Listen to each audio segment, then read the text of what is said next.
It's Dr. Brower, and I'm here just doing a quick video for my dentist friends out there. I got a call last night from Vu, and he was doing a study club, and we started talking about basically socket shield technique. Some people call it partial extraction therapy, and it's done differently for anterior teeth or posterior teeth, but I thought I would throw out just my couple little tidbits and tips. I first started doing these, I think, nearly a decade ago. There was a Greek guy, I always call him Miltitis Milpitas because it makes me laugh. His name is very similar. Who had been doing it for 10 years prior to that and was showing 10-year follow-up cases. So anyway, he gave me kind of the tips and techniques and the failure points. So I was going to quick show you what those are. So if this is the tooth right here, this is the root, and then the tissue comes like this. What we're going to see is that typically this area here is going to be very thin, and we're going to want to keep approximately this greenish piece of root right there. And for illustration purposes, when you would normally do this, if you have a ton of room, you don't really need to do a socket shield. But if you're ever worried about this tissue moving up or shrinking in or showing, some of your threads later, this is an effective method to keep it. So we know that the tissue provides blood supply to the bone, not the other way around. So if you flap this, you're actually going to make this recede no matter what. So the socket shield starts with one, a flapless technique. Okay, the second part of it that's really critical is the buccal, I'm going to call it the wedge. So that's this piece right here. If this piece becomes unstable, your socket shield will fail. So the question Vu had for me was, well, if it comes loose, why can't you just leave it as like a bone graft? Just like people who grind up teeth and put it back in.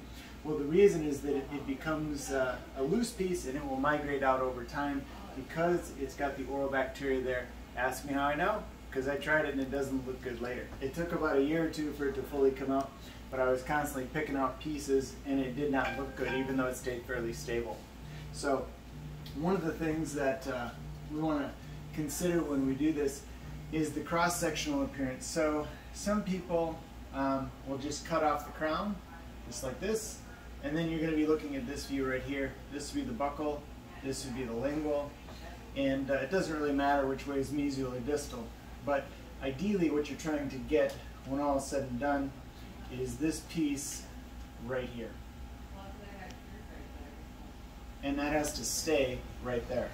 So your implant, of course, is supposed to, come out here through the cingulum, and so the implant is going to be right here at the back side. And then this little space here is what we would call the jump gap, and it's a space in between. As you can tell, we have a very busy office this morning. I'll have to ask my recorder next time not to bring his phone. But for our purposes, this jump gap is the space where bone can grow between your piece that's being retained and your implant back here. So from our standpoint here, if this stays, the bone and tissue stays on the buccal, and that's critical to having this stay identically to where it was pre-operatively. So one of the things that I talked with Vu about last night was basically how to get that to happen. All of this surgery should be based on not moving that piece. If that piece moves, you have a failure. So at that point, you might as well just start a different process. So what I like to do is a T-incision, so to speak, just like this. And that T-incision separates the lingual into two pieces. Now, from this side view here, it's not straight down. You're going to angle that T slightly this direction here. You don't have to cut all the way down here into the bone, but you want to get most of the way so you have what's called a controlled down fracture. So on this side here, after you create this piece here, you want to not remove these pieces first. You want to go in and take an elevator that has a wedge shape like this. Usually like a 301 would be pretty good to get in here, assuming that you use like a 957 or a 557 burr. Those are 1 and 1.5 millimeters in there. So if you just push this straight down, what that does is it provides pressure to the buccal piece that you want to retain, and it pushes these back and that forward. So you'll usually hear a little click or a pop. At that point, you can go in and remove these pieces here, and I like to drill the osteotomy while still leaving this piece here. But prior to that, I'll even go in from the top view and remove my piece down to at least 1 millimeter subcrustally. So when all is said and done, if this is our ultimate bone level right here, I'm going to remove this down to this level here and keep it right there. Okay, so I'm going to have a piece that's 1 millimeter, could be down to 2 millimeters below the subcrustal bone there, and it's going to be in this wedge shape here. So if this is solid and stable, you can take it down right away. If you feel like that it might become unstable, you should definitely take it down right away. So the third critical point is to reduce your buccal wedge before you remove the lingual roots. If you don't do that, then you will tend to have a loose piece that will come out later.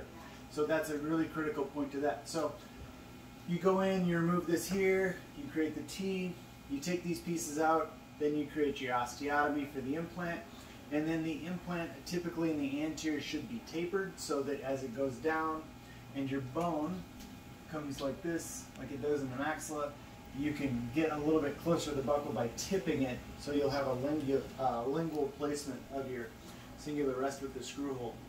So other than that, I think everybody who does implants knows how to place the particular brand, but the key to doing this is keeping this wedge, doing this T, making sure this is removed while this is all stable for bringing it down apically, and then placement of the implant. The jump gap can be important. It isn't always necessary. I would not use it if you think that this might become unstable, or if using an implant of the different diameter would cause any kind of instability in there. If you really feel you want to get to a 4 millimeter implant and it means that you're going to touch that or not leave any of the buccal, then I would definitely just have no jump gap. So hopefully those are some good tips for how to do the socket shield in the anterior and for retaining it. If you have any questions, just send me a note through Facebook. Thank you.